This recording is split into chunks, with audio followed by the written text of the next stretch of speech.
News portals के माध्यम से प्रदेश के लोगों से रूबरू होने का मौका मिल रहा है। पिछले कुछ दिन चुनावों के मतदान के बाद हमने जो है पूरा एक इंट्रोस्पेक्शन करी है और अच्छे रुझान पूरे प्रदेश से आ रहे हैं। हालांकि स्थिति तो स्पष्ट होगी जब 8 दिसंबर को प्रदेश में परिणाम आएंगे और हमें पूरा विश्वास है जिस तरीके से हमने केवल शिमला जिला से ही नहीं मगर पूरे प्रदेश के अपने जो हमारे समस्त नेता भी है, कार्यकर्ता भी है, और जब मैं यूथ कांग्रेस का अध्यक्ष था तो यूथ कांग्रेस की जो हमारी टीम है उनसे भी हमने फीडबैक लिया है। जो पत्रकार अलग अलग क्षेत्र के हैं, वहाँ के सिविल सोसाइटी के लोग हैं, तो एक जिम्मेवारी जो है वो आने वाले समय पे कांग्रेस पार्टी में को मिलती दिख रही है प्रदेश के अंदर। और निश्चित तौर से हमें पूरा विश्वास है कि एक मजबूत सरकार, एक पूर्ण बहुमत की सरकार 8 दिसंबर को कांग्रेस पार्टी की हिमाचल प्रदेश के अंदर बनने जा रही है। इसमें कोई दो राय नहीं है, क्योंकि प्रदेश का हर वर्ग, मैंने खुद व्यक्तिगत रूप में मैं धन्यवाद करना चाहता हूँ AICC का, जिन्होंने मुझे स्टार प्रचारक की भूमिका में भी एक नया जिम्मेवारी दी और अपने निर्वाचन क्षेत्र के साथ साथ मुझे कई और करीबन 12 से 13 विधानसभा हलकों में मुझे जाने का अवसर प्राप्त हुआ, अलग अलग डिस्ट्रिक्ट्स में, अलग अलग ज़िलों में। और वहाँ की जो वास्तविक परिस्थितियाँ हैं, भौगोलिक परिस्थितियाँ हैं, और जो एक माहौल, एक अंडरकरंट सरकार के खिलाफ हर जगह पे बना हुआ था, चाहे वो रिमोट एरिया चंबा का था, चाहे कांगड़ा का इलाका था, चाहे ऊना जिला का क्षेत्र था, चाहे शिमला जिला के अलग अलग क्षेत्र थे। इससे ये बात साफ है कि एक अंडरकरंट जो है वो सरकार के खिलाफ निश्चित तौर से है, जिसमें हमारे बागवान, किसान, कर्मचारी और प्रदेश का हर वर्ग, क्योंकि ये सरकार ज़मीन पर कोई भी बातें पूरी नहीं कर पाई, ये आपको दिखता हुआ भी है। और अब मुझे उस पर ज़्यादा विश्लेषण करने की आवश्यकता नहीं है, क्योंकि जो परिणाम आएंगे वो खुद ब खुद उस चीज़ को जो है वो दर्शाएंगे। मगर आज अभी क्योंकि थोड़ा सा प्रीमेच्योर भी है, क्योंकि असली वैसे जो वार्तालाप होता है वो प्रेस इलेक्शन के रिजल्ट्स के बाद ही होना चाहिए, मगर क्योंकि मैं चाह रहा था कि एक अच्छी इंटरेक्शन जो है आप चैनल के माध्यम से प्रदेश के लोगों के साथ हो, और मैं ये विश्वास जो दिलवाना चाहता हूं प्रदेश के लोगों को, और ख़ास करके जिन जिन वर्गों को हमने अपनी गारंटीज़ के बारे में बात करी है, 10 गारंटियां जो कांग्रेस पार्टी की प्रथम मुद्दे थे हमारे, जिसमें नंबर 1 जो है वो ओल्ड पेंशन स्कीम की बात हमने रखी है प्रदेश में उसको लागू करने की। महिलाओं के लिए 1500 रुपये पेंशन देने की बात है, और युवाओं के लिए 680 करोड़ रुपए का पैकेज देने की बात है। और उसके अलावा भी, क्योंकि चुनावों के समय में बहुत से हमें कर्मचारियों से मिलने का मौका मिला, चाहे वो आउटसोर्स के थे, कॉन्ट्रैक्ट के थे, आंगनवाड़ी वर्कर्स थे, महिला वर्कर्स थी, आशा वर्कर्स थी, SMC के अध्यापक थे, बहुत से डेलीगेशंस हमें चुनावों के अंतरकाल अलग अलग जगहों पे उनके डेपुटेशंस मिले, और उन्हें कांग्रेस पार्टी से बहुत उम्मीदें हैं। तो मैं आपके माध्यम से ये बात बिल्कुल साफ कर देना चाहता हूं कि जो भी चीज़ें सरकार बनने के बाद हमारे जहन में, कांग्रेस पार्टी के जहन में लाई जाएगी, सरकार के जहन में लाई जाएगी, उनको हम सकारात्मकता से हर चीज़ को विधिवत तरीके से और एक जो है सेट प्रोटोकॉल के तहत उसे समय रहते हुए पूरा करने का पूरा प्रयास करेंगे।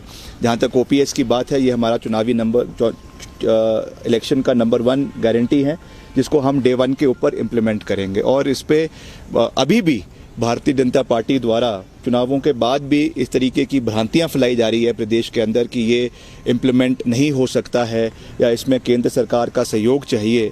तो निश्चित तौर से मैं उस बात को मानता हूं कि केंद्र सरकार का सहयोग चाहिए, वो उसमें कोई दो राय नहीं है, मगर मुझे विश्वास है अगर यहाँ पे विपक्ष की सरकार भी बनती है तो यहाँ पे भाजपा एक और प्रधानमंत्री जी कॉन्स्टिट्यूशनल फेडरलिज्म की बात करते हैं, उनको मजबूती देनी चाहिए। भाजपा का ये तर्क देना कि यहाँ पे भाजपा की सरकार नहीं होगी तो केंद्र से कोई मदद हिमाचल को नहीं मिलेगी, मैं समझता हूँ ये उनकी नकारात्मक सोच का एक बहुत बड़ा उन्होंने परिचय चुनावों में दिया है, जिसको लोगों ने बिल्कुल भी पसंद नहीं किया है।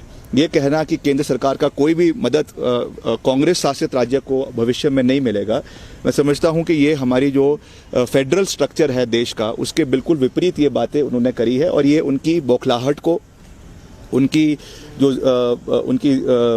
जो है ज़मीन, राजनीतिक ज़मीन जो खिसक रही है, उसको दर्शाते हुए मुख्यमंत्री तक ये बयान देना, मैं समझता हूँ ये बहुत दुर्भाग्यपूर्ण है। तो मैं आज यही कहना चाहता हूं कि हमें पूरा, जिस तरीके से हमने पूरा स्टॉक पूरे प्रदेश में सभी लोगों ने लिया है, प्रदेश अध्यक्ष प्रतिभा सिंह जी भी लगातार हर पार्टी के वरिष्ठ अधिकारी जो हमारे ऑफिस बेरर्स हैं, एमएलएज है, एक्स एमएलएज है, कैंडिडेट्स है, उनके साथ लगातार चर्चा में है। कई पत्रकारों से बात की गई है, पॉलिटिकल पंडित से बात की गई है, उसमें कोई दो राय नहीं है। मगर जिस तरीके से कुछ आशंकाएं, एक तो ईवीएम के छेड़छाड़ी के ऊपर पिछले कल 2-3 इंस्टेंसेस आपको देखने को मिले। पहले रामपुर में जिस दिन पोलिंग हुई, उसी दिन जो है वो एक प्राइवेट गाड़ी में ईवीएम की ट्रांसपोर्ट करवाया जा रहा था, whereas there were clear instructions कि कोई भी ईवीएम, चाहे वो 100 मीटर है, चाहे वो 1 किलोमीटर है, चाहे वो 20 किलोमीटर है, पोलिंग बूथ से स्ट्रांग रूम तक they can not be taken in private vehicles. उसके बाद उसकी अवहेलना करना, और उसके ऊपर हालांकि उन्होंने कार्रवाई करी है, उसका हम स्वागत करते हैं, मगर इतना लापरवाही परिस्थिति सरकार के और इलेक्शन कमीशन के उसमें होना, मैं समझता हूं बहुत दुर्भाग्यपूर्ण है। और हर जगह पे स्ट्रांग रूम्स जहां पर जिन जिन डिस्ट्रिक्ट्स में हैं, वहां पे हालांकि 3 टायर सिक्योरिटी लगाई हुई है। हमने उसके ऊपर जो डीजीपी साहब है उनसे भी बात करी है, उसमें आईटीबीपी की सुरक्षा भी है, सीआरपीएफ की सुरक्षा भी है, और प्रदेश पुलिस का उसमें एक घेरा जो है वो स्टेट पुलिस का भी है। मगर उसके बावजूद जो है इस पे बहुत हमें अगले, जब तक इसके परिणाम नहीं आते हैं 8 दिसंबर तक, बहुत जो है चौकन्ना रहने की आवश्यकता है। मेरा मीडिया के साथियों से भी निवेदन रहेगा कि आप भी इसमें बहुत जो है जागरूक अपने अपने क्षेत्रों में बने रहें, और जहां पर भी ये स्ट्रांग रूम्स जिन जिन एरियाज में लोकेटेड है डिस्ट्रिक्ट वाइज, वहां पे निगरानी रखें ताकि इस तरीके की कोई भी परिस्थिति प्रदेश के अंदर उत्पन्न ना हो। और जो एक सबके मन में एक बहुत बड़ा चिंता का विषय है कि सरकार अब एक परिस्थिति ऐसी देश के अंदर उत्पन्न हो गई है कि सरकार बन के भी सरकार जो है गिराने का एक नया सिस्टम देश के अंदर शुरू हो चुका है। आप देख रहे हैं हमारा जो हाफ वे मार्क है विधानसभा का, दैट इज 34 और 34 या 35 है, 35 है। अब अगर 35 पे बहुमत आ भी जाए, कोई गारंटी नहीं है कि कल को इनकम टैक्स, ईडी, सीबीआई, इनके जो है वो छापे या इनका दबाव जो है वो विधायकों के ऊपर बनना शुरू ना हो जाए। इसलिए हमारा पूरा प्रयास है कि हम जो है वो पूर्ण बहुमत के साथ मिनिमम 40 to 45 सीट्स के साथ कांग्रेस पार्टी आएगी। मगर अगर कुछ परिस्थितियां ऐसी बनती है कि थोड़े से जो है कुछ कम विधायक हो, तो निश्चित तौर से हम इसके ऊपर जो है वो अपने हाईकमांड से निवेदन करेंगे कि इसमें ऑब्जर्वर्स जो है वो जल्द से जल्द यहाँ पे भिजवाए जाए, ताकि इस तरीके की कोई भी, अगर चाहे वो इंडिपेंडेंट्स है, चाहे वो और कोई है, अगर कोई हॉर्स ट्रेडिंग या किस तरीके का कोई दबाव सरकार द्वारा या सेंट्रल एजेंसीज द्वारा बनाने का प्रयास किया जाता है, जिसको हम बिल्कुल भी रूल आउट नहीं कर सकते हैं, क्योंकि taking examples from other states, जिस तरीके से मणिपुर में ये हुआ, जिस तरीके से गोवा में ये हुआ, हालांकि हिमाचल देवभूमि है, हिमाचल में आज तक इस तरीके का हमने कोई अभी तक इस तरीके का कोई सिस्टम नहीं देखा है, इस तरीके का कोई चीज़ ना हो वो नहीं है, नहीं देखा है। और ये हम ईश्वर से कामना भी करते हैं कि इस तरीके की परिस्थिति प्रदेश के अंदर ना बने। भगवान, यहाँ के लोग बहुत पढ़े लिखे हैं, एंड आई एम श्योर वो एक क्लियर मैंडेट जो है वो देंगे। मगर अगर इस तरीके की कोई स्थिति उत्पन्न होती है तो उसके लिए also we need to be prepared, और इसके लिए हम श्रीमती प्रतिभा सिंह जो हमारी प्रदेश अध्यक्ष है वो हमारे सेंट्रल ऑब्जर्वर से बात करेंगे कि एक टीम जो है यहाँ पे पहले ही बिठा दे, ताकि उस परिस्थिति में भी कैसे उससे निपटना है, कैसे उससे हमको बाहर निकलना है, उसके ऊपर भी हम जो है इमीडिएटली कार्रवाई करें। और लोकतंत्र की हत्या जो भाजपा और राज्यों में करते आई है, मैंडेट ना मिलने के बावजूद भी जबरन मैंडेट ले लेती हैं, वो चीज़ हिमाचल के अंदर ना हो, उसके ऊपर हम जो है वो कार्रवाई आने वाले समय में करेंगे। तो आज तो मैं आपसे केवल एक इनफॉर्मल तरीके से इंटरेक्शन करना चाहता था, और जैसा मैंने कहा कि जो भी हमने चुनावी समय में पिछले 15-20 दिन में जब चुनाव बिल्कुल पीक के ऊपर था, जो बातें हमने प्रदेश के अंदर करी है, जो हमने वादे किए हैं, ये कोई जुमला नहीं है, ये बातें हम इसको 100% जब हमारी सरकार बनेगी और फाइनेंशियल वाइबिलिटी भी प्रदेश के अंदर बनाएंगे, क्योंकि भाजपा बहुत जगह पे कहती है कि फाइनेंशियल वाइबिलिटी नहीं है, ओपीएस कैसे लागू होगा या और चीज़ें हैं।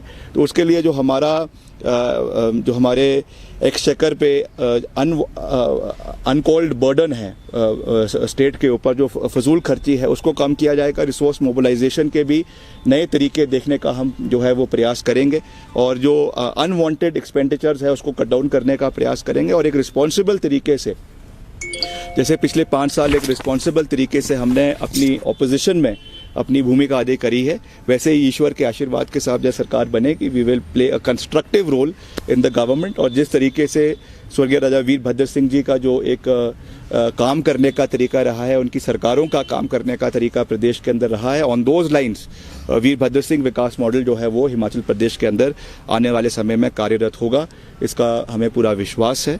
तो यही मैं आज आप सबसे कहना चाहता था। आप सब आए हैं और आप कुछ पूछना चाहते हैं तो पूछ सकते हैं। सर, वर्तमान विधायकों में आप सबसे युवा स्टार प्रचारक थे, आपने पूरे प्रदेश के दौरे किए, तो कौन कौन से मुद्दे हावी रहे इस बार जो चुनाव में जैसा मैंने कहा कि ओपीएस जो है उनमें से सबसे बड़ा और निर्णायक मुद्दा है।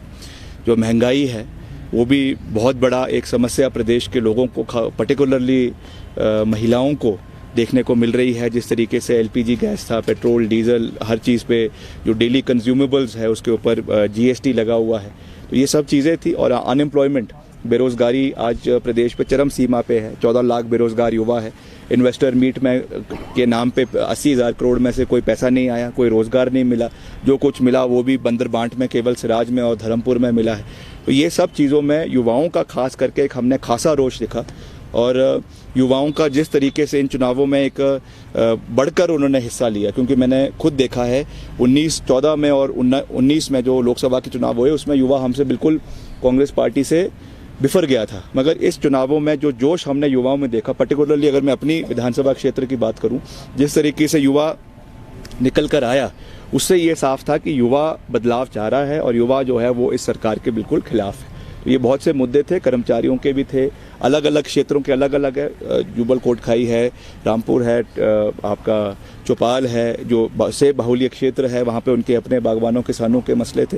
निचले इलाके में और मसले थे, कर्मचारियों के अपने मसले थे। तो सबका एक कंबाइंड रिजेंटमेंट थी जो इस सरकार के खिलाफ थी और इसलिए हमें पूरा विश्वास है कि रिवाज बदल रहा है। की बात की है, तो क्या चुनावी नतीजे आने के बाद की स्थिति से निपटने के लिए आपने अपने जो प्रत्याशी हैं कांग्रेस के उनसे बात की है कि वो इकट्ठे रहें और इस तरह की स्थिति आए? नहीं, बिल्कुल। प्रतिभा सिंह जी जो हमारी प्रदेश अध्यक्ष है, उन्होंने सभी प्रत्याशियों से वार्तालाप करी है, उनसे निवेदन किया है कि अपने अपने इलाके में वो चौकन्ने रहे, जहाँ पे स्ट्रांग रूम्स है उसके सामने जो है पार्टी का भी एक तंबू लगाए, वहाँ पे रहे और उसके ऊपर निगरानी रखे, क्योंकि जो एक अंग्रेजी में इडियम है, वंस बिटन ट्वाइस शाय, इसलिए हमको जो है दूध का जला छाछ भी जो है वो फूक फूक के पीता है, इसलिए वी शुड बी केयरफुल।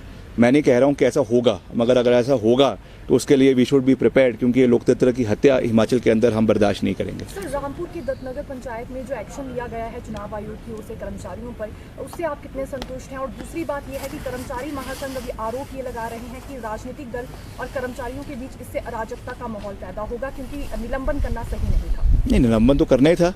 अगर प्राइवेट गाड़ियों में जब उसमें बिल्कुल स्ट्रिक्ट निर्देश दिए हैं कि आप प्राइवेट गाड़ियों में ईवीएम को नहीं ले जा सकते हैं, तो वो दत्तनगर तो वैसे भी रामपुर से इतना दूर नहीं है, 10 किलोमीटर का रास्ता है, 10-15 किलोमीटर का है, तो वो वेट कर सकते थे, गवर्नमेंट व्हीकल को बुला सकते थे, उसमें जा सकते थे। मगर इस तरीके की हरकत करना और फिर वो अगर ये नहीं इस पर एक्शन लेते तो ये चीज़ और प्रदेश के और चीज़ों और इलाकों में भी रेप्लिकेट हो सकती थी, इसलिए एक्शन लेना तो स्वाभाविक था और एक्शन लिया है, उसका हम स्वागत करते हैं, मगर ये चीज़ नहीं होनी चाहिए थी, ये दुर्भाग्यपूर्ण है। सर, आपने भर्ती घोटाले को लेकर बात कही है कि जांच की जाएगी, किस तरीके से जांच होगी सर? नहीं, निष्पक्ष जांच होगी, क्योंकि हमारे चार्जशीट में ये मसला सबसे नंबर 1 पे था। आप जानते हैं पुलिस कांस्टेबल घोटाला जो है प्रदेश के अंदर हुआ है, इसमें कोई दो राय नहीं है और इसमें कोई भी संतुष्टिजनक उत्तर सरकार की ओर से ना विधानसभा के अंदर आया और मुख्यमंत्री जी ने विधानसभा के सभा पटल पे ये कहा है कि मैंने सीबीआई को जांच दी है। हम भी इसी प्रदेश में हैं, आप भी इसी प्रदेश में हैं, हमें तो 4 महीने में या 5 महीने में या 1 साल के अंदर कोई सीबीआई की टीम हिमाचल के अंदर दिखाई दी नहीं। तो कौन सी टीम आई है, कौन सी टीम तफ्तीश कर रही है, वो तो मुख्यमंत्री बता सकते हैं या भाजपा के लोग बता सकते हैं। मगर आज भी जो विद्यार्थी जिन्होंने इसमें आवेदन किया था, जो अपने को ठगा महसूस कर रहे हैं, वो इंसाफ चाहते हैं। और इसलिए हम इस पे निष्पक्ष तरीके से, कोई पॉलिटिकल विछंट की बात नहीं है, मगर निष्पक्ष तरीके से इस पे सरकार कार्रवाई करेगी, क्योंकि ये हमारे चार्जशीट का मसला था। और इसमें जो भी गुनहगार है, चाहे वो अधिकारी है, चाहे वो नेता है, चाहे वो अफसर है, चाहे वो पुलिस के टॉप ब्रास है, however it is, they should be जो है उनके ऊपर कार्रवाई होनी चाहिए। And according to law, according to rules and regulation, उनके ऊपर जो है वो कानूनी कार्रवाई होनी चाहिए। तो क्या यही वजह है सर कि आपको जो स्ट्रॉन्ग रूम में सुरक्षा को लेकर चिंता है कि पुलिस अधिकारियों पर भरोसा नहीं है? आम पुलिस अधिकारियों पे तो पूरा भरोसा है, मगर जो टॉप ब्रास है वो कहीं ना कहीं जो है वो राजनीतिक आकाओं के आगे झुकती नज़र आ रही है। वो बहुत समय से हम उन चीज़ों को देख रहे हैं प्रदेश के अंदर। तो भविष्य में वो चीज़ ना हो, एक पॉलिटिकल न्यूट्रलिटी होना बहुत आवश्यक होता है। And specially people who are sitting on high constitutional post और इम्पोर्टेंट पोस्ट्स, वो अगर किसी सरकार के प्रति या किसी नेता के प्रति लीन करना आइडियोलॉजिकली शुरू कर दे, that I think is not in the interest of the state. कल को कांग्रेस पार्टी की सरकार आएगी, हम नहीं चाहेंगे कि चाहे वो डीजीपी है, चाहे वो एडिशनल चीफ सेक्रेटरी है, they toe the political line. As far as the government is concerned, they have to toe the line of the government, but they cannot go beyond their line of duty. जो इस सरकार के अंदर हुआ है, इस सरकार ने के अंदर उच्च अधिकारियों ने अपनी राजनीतिक जो एक लक्ष्मण रेखा होती है, उसको लांघ कर जो कार्रवाई करी है प्रदेश के अंदर, उसके ऊपर निश्चित तौर से निष्पक्ष तरीके से कार्रवाई होगी। And I am a strong advocate for that. कहीं कार्रवाई का डर तो नहीं है सर? सुना है कि बड़े बड़े अधिकारी जो दिल्ली का रुख कर रहे हैं डेपुटेशन पर जा रहे हैं। अब ये तो वही जानते हैं जिनके मन में चोर है, मैं उसके बारे में कुछ नहीं कह सकता हूँ। पर कार्रवाई होगी, निष्पक्ष तरीके से होगी, और इसमें कोई भी पॉलिटिकल विछंट की बात नहीं है। जो भी इसके चुनावी इसके स्कैनर के घेरे में आएगा, उनके खिलाफ कार्रवाई होगी। सर, आज पूरे देश में एक मुद्दा जो है पूरा गरमाया हुआ है, आफ्ताब श्रद्धा मर्डर केस का जो मामला है, आप इसके बारे में क्या कहना चाहेंगे? जिस तरीके से नहीं, बहुत अनफॉर्चुनेट है इस तरीके की घटनाएं देश के अंदर हो रही है। और कहीं ना कहीं मैं इसके लिए जो ऑनलाइन प्लेटफॉर्म्स पे जो आजकल बहुत सी डॉक्यूमेंट्रीज, बहुत से मूवीज़ नेटफ्लिक्स पे या अलग अलग चैनल्स के ऊपर आते हैं, जिसमें इसको कहीं ना कहीं जो है सेंसेशनलाइज करके दिखाया जाता है, उससे भी कई लोगों का जो है वो मानसिक रूप से जो है कई जो मानसिक रूप से ठीक नहीं है, वो इन्फ्लुएंस होकर इस तरीके की घटनाएं करते हैं। It is a very shameful incident. मगर मेरा मीडिया से भी इसमें निवेदन है कि इसको ज़्यादा सेंसेशनलाइज करने की आवश्यकता नहीं है। इसको केवल एक खबर के रूप में ही दिखाएं। उसके ज़्यादा इसको जितना दिखाएंगे उतना इसका एक जो है साइकोलॉजिकली एक बुरा असर जो है वो खास करके युवाओं के ऊपर पड़ेगा, और इससे एक अच्छा प्रचलन वो हमारे देश और प्रदेश के लिए नहीं है। विक्रमादित्य जी, इस तरह की कुछ खबरें आ रही है कि भारतीय जनता पार्टी अपने जो बागी प्रत्याशी थे उनसे संपर्क बना रही है। कंपैरेटिवली कांग्रेस के कम है, लेकिन क्या कांग्रेस पार्टी भी ऐसा कर रही है? नहीं करेंगे, क्यों नहीं करेंगे, उनसे भी हम संपर्क बनाएंगे, हमारे ही है। मगर बात यह है कि उनकी आवश्यकता नहीं पड़ेगी, क्योंकि सरकार कांग्रेस की पूर्ण बहुमत की बन रही है, इसमें कोई दो राय नहीं है। और अगर आवश्यकता पड़ेगी तो उनसे भी संपर्क करेंगे, सबसे संपर्क करेंगे। मगर ये तय है कि 8 दिसंबर के बाद ओक ओवर में एक नया चेहरा आपको देखने को मिलेगा। विक्रमादित्य जी, आप पत्रकार वार्ता के दौरान एक बात कह रहे थे कि जिस तरह से देश के कुछ राज्यों में सरकारें एक अलग तरीके से बनने को देखने को मिली हैं, अगर हम भी 35 और 36 सीटें लेते हैं तो उससे आप भी कह रहे थे कि पार्टी हाईकमान को पहले ही ऑब्जर्वर भेज देने चाहिए। तो क्या आपको भी लगता है कि अगर कांग्रेस की 35 और 36 ही सीटें आती हैं तो क्या कांग्रेस के कुछ ऐसे विधायक, हम नहीं कह रहे कि हमारे है, इंडिपेंडेंट्स भी है ना, कई इंडिपेंडेंट्स भी है, कई बागी भी है, हो सकता है कि उनमें से कोई जीते। अब ये तो लोकतांत्रिक उस पर डिपेंड करता है, रिजल्ट्स पर डिपेंड करता है। तो we have to rule out all possibilities. हमको हर चीज़ के लिए तैयार होने की आवश्यकता है। वैसे तो हमारा जो मिनिमलिस्टिक हमने आंकड़ा लगाया है कि हम 40 पार करेंगे, 40 to 45 के बीच में कांग्रेस पार्टी की पूर्ण बहुमत की सरकार बनेगी। But if in any eventuality, अगर कोई ऐसी परिस्थिति बनती है, we should be prepared for all eventualities, ये मैंने कहा है। आप भी सिंह के विषय में ये जनता कहती है कि विक्रमादित्य सिंह पार्टी लाइन से ऊपर उठकर हमेशा काम करते हैं, तो आप मैं राष्ट्र हित के लिए काम करता हूँ। तो आपके विषय में सवाल ये था कि पूरे हिमाचल प्रदेश में अगर आपकी सरकार बनती, आपने दावा भी किया है तो किसी पोर्टफोलियो के चाह में हैं विक्रमादित्य सिंह? नहीं, मैं किसी पोर्टफोलियो के चाह में नहीं हूँ। जो भी रिस्पॉन्सिबिलिटी हमें दी है हमने उसको निभाया है, और मैंने हमेशा कहा है कि ये इस घर ने बहुत राजनीति देखी है, बहुत दायित्व देखा है, बहुत पावर देखा है, सत्ता का केंद्र रहा है। ना मैं पोस्ट के पीछे हूँ, ना मुझे कोई लालसा है, ना मुझे कोई इच्छा है। जो भी रिस्पॉन्सिबिलिटी प्रदेश की जनता देगी, हिमाचल की जनता देगी और पार्टी देगी, उसको हम करने के लिए तत्पर है। और उन्होंने हमें पहले टिकट दिया, विधायक बनाया, प्रदेश युवा कांग्रेस का मैं अध्यक्ष बना। अभी स्टार प्रचारक की भूमिका में एक नई भूमिका निभाई। आगे भी अगर कोई रिस्पॉन्सिबिलिटी देंगे हम उसको वेलकम करेंगे, नहीं देंगे तो हमें कोई रिजेंटमेंट नहीं है। आप भी कह रहे हैं कि कांग्रेस सत्ता में आएगी और कांग्रेस के नेता भी यही कह रहे हैं, तो सबसे बड़ी बात जो होती है पूरे प्रदेश में चर्चा है कि मुख्यमंत्री कौन, क्या इस पर लेकर कोई चर्चा है? नहीं, मुख्यमंत्री बनना मैं समझता हूं कि एक लोकतांत्रिक प्रणाली है कांग्रेस पार्टी की। अभी हाल ही में हमारे राष्ट्रीय अध्यक्ष का भी चुनाव हुआ है। एक नए अध्यक्ष बने, मल्लिकार्जुन खड़गे जी इलेक्टेड रूप से आए, और मुझे खुशी है कि हिमाचल आगमन पर उनका पहला कार्यक्रम जो है वो मेरे विधानसभा क्षेत्र शिमला ग्रामीण में हुआ। तो हमें विश्वास है कि आगामी जो हमारा विधानसभा के चुनाव के परिणाम आएंगे, उसके बाद जो हमारी नया विधायक दल होगा वो आपस में चर्चा करेगा, वो आपस में तय करेगा कि उनका अगला नेतृत्व कौन करना चाहता है, और वो रिपोर्ट हाईकमांड को भेजी जाएगी और हाईकमांड उसके ऊपर निर्णय आने वाले समय में लेगी। पर मुझे विश्वास है कि हाईकमांड और विधायक दल और सब लोग मिलकर केवल 2022 के विधानसभा चुनावों के परिप्रेक्ष्य में नहीं, मगर 2024 के लोकसभा के चुनावों को मद्देनजर रखते हुए ये निर्णय जो है वो प्रदेश के अंदर लेगी, क्योंकि जो भी निर्णय लिया जाएगा that will have far reaching implications for the Congress party in the times to come.